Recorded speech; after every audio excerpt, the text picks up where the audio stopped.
What's up, everybody? Jeremy Weiss here with Weiss Tech Hockey, and I want to take a few minutes and talk about tryout philosophy. Now, I totally recognize tryout schedules are different depending on where you're located, what leagues you're playing in, et cetera, right? But for some of us, we are about to be coming up onto tryout season. For some of us, this may have already happened in the spring. So either way, whether you're listening to it now or, put it in your back pocket, save it for next spring, next time you're dealing with tryouts, hopefully this will be a little bit of philosophy that could possibly help you in your coaching. So that's kind of the game plan with what we're going to be talking about right now. So how to run an effective tryout. There's a lot of different angles you can look at this. I want to look at it from the coach's perspective. Okay. So as a coach, I show up and depending on the circumstance, maybe I have 40, 50, maybe even 60 kids, depending, again, those numbers could be maybe even higher, maybe even lower. But I've got a situation where I've got more players that I need to look at than I will be selecting for my team. Therefore, I need to do what I call coaching triage. And you may have heard, the phrase triage or the word triage. We often hear that in like an emergency room setting, right? Where you've got tons of people needing medical attention, but you're only able to focus on a certain handful at a time. And so what do? You make priorities, right? Who's got life-threatening injuries? Who's got it's bad, but it's not that bad. They can live if they have to wait, a half hour or an hour or whatever. Who do we need to deal with immediately? And that's what we're going to be doing as a coach. Obviously, we're not as, a dramatic a circumstance as an emergency room, but it's the same thing. That's what we're doing as a coach. We've got to triage what we're looking at so that we know and we can make the most of the time that we have on the ice. Again, I should also acknowledge that there will be different tryout structures for different programs as well. Some of them you're going to have to do this all in like 2 skates, 3 skates. Some of them you may be able to do a first round of cuts and then a second round of cuts and then dial it in with your core group and make those last couple cuts. You'll just have to make adjustments based on your current or your existing situation. So first things first, we're going to triage. Here's how I like to triage, and maybe some of this will work for you, maybe not, maybe make a few adjustments. But what I like to do is I figure out how many sessions am I going to have, what do I want those sessions to look like? And I like to have a combination of skill work and scrimmage. Those are the two main things. Now, as I'm doing this, you got to remember tryouts is not the time for coaching your players up. This is just, we want to see what they're capable of doing. So the temptation is, no, go back and do it again. No, the technique was wrong. No, we're not coaching here. We're just saying, okay, I want to see inside edges. Great, go. Okay, I want to see, and you're not going to say, hey, hold on, bend your knees, go back, start out, bend. You're not getting a deep enough knee bend. No, we're just seeing what the skills look like. Okay, so I like to have a good amount of time on skills, and we're talking like fundamentals. Like I want to see a forward stride, I want to see a backward stride, I want to see crossovers, I want to see with and without pucks, right? I want to see some puck control. I want to see pivots, all those different types of things. So individual skills. And then I want to see some team skills in action. Right? I want to see how do you play a one-on-one? How do you play a two-on-one? I'm looking at defensemen. I'm looking at forwards. I want to see these, team skills, kind of game situations. What does the passing look like? Can we do a flow drill, timing? Depending on the age group, we'll select drills that will make sense so that we can see what we want to see with players that we're working with. Once we've seen that, and I'm going to come back to this here in a second. Once we've seen that, then I want to see scrimmage. And in a perfect world, I'll have, one of my assistant coaches or somebody, maybe a parent. Most of the time, you've got at least somebody that that also refs. So I prefer to have a ref on the ice in the reffing gear, and hopefully you can do it in a situation where you don't have to pay him or her. But we want to have a ref on the ice so that we're actually, the players are taking it seriously. It's not just go out there and hack around. So we're going to have face-offs. We're going to have offsides called. We're going to have, penalties. I don't like to have the players sit off on the penalties. I like to do if somebody gets tripped, then that player will get a shootout, like a penalty shot. With the infringing or the infraction, the player who tripped will be chasing him or her. So they start on the far blue line, and the player that's taking the penalty shot's on the dot, and then on the whistle, the player chases the other one. So, and then the play just goes live from there. So you're not wasting somebody's tryout time sitting a 2-minute penalty. You're just, it's a penalty shot, acknowledge that it was a penalty, and then move on with the game. So let me tell you now how this triage works the way that I do it. In a perfect world, I like to watch tryouts from the stands. And if I can, I have an assistant coach or two with me so that we can be, bouncing ideas off each other, making sure that we're seeing the same thing. And then you have a competent coach running the skill session on the ice. So I start with skills. Okay, and this is where the triage comes in. I'm looking for because where am I going to spend my time? I need to spend my time on bubble players. That's where I need to spend the most of my time. So the very first thing I'm going to do is say, okay, who are my players that I know are sure keepers? So I watch it, and if you're doing this right, you will have probably seen these players and know them coming into tryouts. So you're going to be able to go down your roster and say, okay, sure keeper, sure keeper, sure keeper, sure keeper, and maybe you've got, I don't know, depending on the season, maybe you've got 5, 10 players, maybe even more. Some teams are so well organized going in that they know that they're looking for 2 spots. And so you're like, okay, here's my sure keepers. I've got this many sure keepers. That's your starting point. Identify sure keepers. Then you're going to go for sure cuts. Okay, so you should be looking at this. And the older, more caliber, like higher caliber players or play, this is a harder and harder thing. At the younger, less experienced levels, yeah, you're going to say, dude, there's this upper end and there's this lower end that, I'm not trying to be mean, but, let's just say it how it is. There's the ones that are sure keepers, the ones that are, definitely not going to make it. And so you're like, yeah, those are sure cuts. And so you scratch them. You don't need to be spending your limited tryout time looking at players that have no business, no possibility of making your team. So you've got your sure keepers. You don't really need to pay much attention to them after, acknowledging that they're keepers. And then you have your sure cuts. You don't need to spend much time watching or coaching them up. Okay. Where you're going to be spending your time is that middle range of players, because that's who you're trying to figure out who's going to make my last, 5 open spots or my last 2 open spots or whatever you've got. And so that's what we do. So you're first, as you're going through the skills, you're identifying sure keepers, sure cuts, and then the middle range of players. Okay.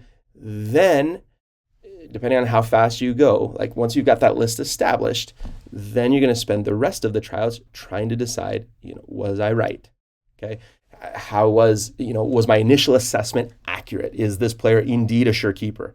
Okay. And because sometimes you're going to have players that they look phenomenal in the drills, just smooth, low, good edges, good hands, good whatever.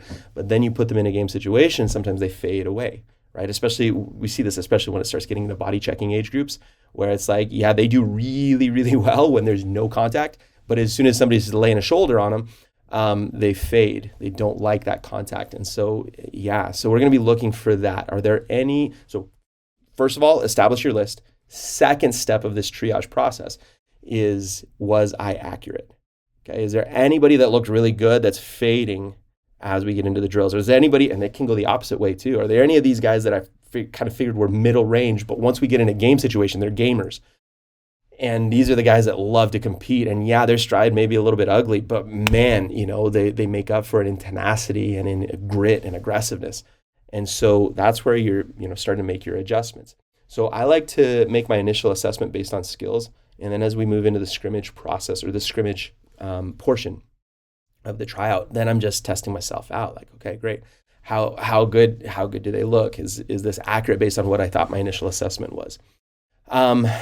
Again, treat the scrimmage seriously, and I do like to take stats when possible. So if you can have a scorekeeper there, let the ref report who scored. If not, then he'll report it to me. I also like to have a coach on each bench with radios. That's just how I do it. So I get a radio up in the stands, and I have a radio on each bench so that I can request line changes and line combos and want to see different players with different players. So that's kind of how I like to do it. But I like to stay, if possible, up in the stands where I can oversee the entire thing. But keeping stats is going to be important because from time to time you may need to justify what your selections have been. And so if you have stats and you say, yeah, well, I took this player because he had, over the course of the tryout, he had 8 goals and 5 assists. He looked really good. Then you can, there is some statistical basis for your decisions if anybody has questions on that. And I'd also like to keep stats on the goalies as well. Save percentage is very, very worthwhile to keep. And that helps with me making my decision and justifying my decisions as a coach. Let's just make sure I kind of penciled out a few things I want to make sure that we hit. So depending on how your tryout is structured, Maybe you make a first round of cuts and then you bring them back in again. You make a second round of cuts, bring them back in again. What you're trying to do is whittle it into that central group of players that you're looking at. As you're doing this, I recommend keeping a hierarchy of, let's just call it talent, right? So first pick, second pick, third pick, fourth pick, and rank your players. I do recommend kind of keeping your cards to your chest on this as you're walking around the rink. Parents and other coaches, you want your own coaching staff involved in this, but depending on, you may not want eyes overseeing this. So get a spot by yourself, but you make your rankings. And then that's kind of where you start making, going through and making your offers. And I do recommend, if you know that there's a sure keeper, make that offer as early as you're allowed to make it, depending on what the bylaws and rules of your league and organization are. So once you've got a keeper, make that offer and start working your way down the list. And now what you want to do, though, is strategically you want to have a list of, if you're taking 15 players, let's just say your list is 20 to 25 players, because there may be circumstances where a player ends up committing to a different team, or they move, or pick your thing, right? They don't end up, you make the offer, but they don't end up playing for you. So then you got to go through your next tier. And it's a skill. You want to do this in a way that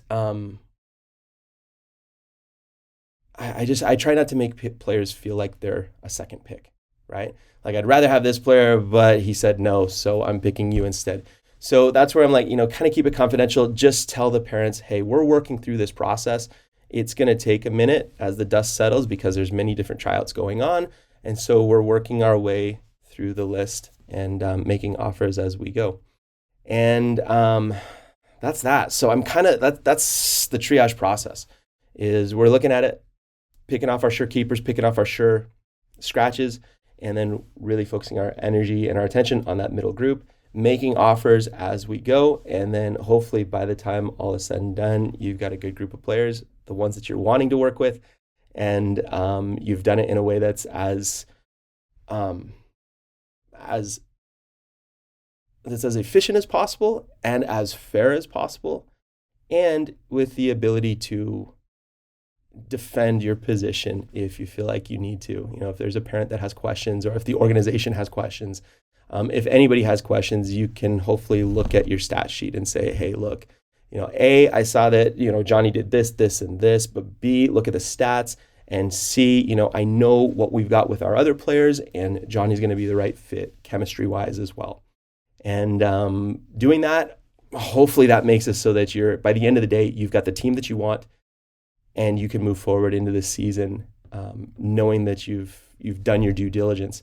And then then we get into the beginning of the seasons, which is training camps and all the other fun stuff that's amazing. So we'll have more commentary on how to run a good training camp as well. But that's how I structure a tryout from the coaching perspective. I want to do this again, but look at tryouts from a player's perspective as well. We'll do that a different day. But from a player's perspective, what are we looking at? How do I show well in a tryout? So stay tuned for that. We'll come back with with more commentary on that. And as always, it's my 2 cents worth. So if you've got any additional tips or things, this is kind of I like to look at this as kind of a group mentoring project, process where, I like to have coaches throwing in their 2 cents with, things that they've done, best practices that they've done that worked well for them. But that's how I do it. So that's it. So hopefully you have a great day, and we'll be back again with more drills, skills, other things that will help you with your game. And in the meantime, visit us at weisstechhockey.com for more hockey material that'll help you in your coaching.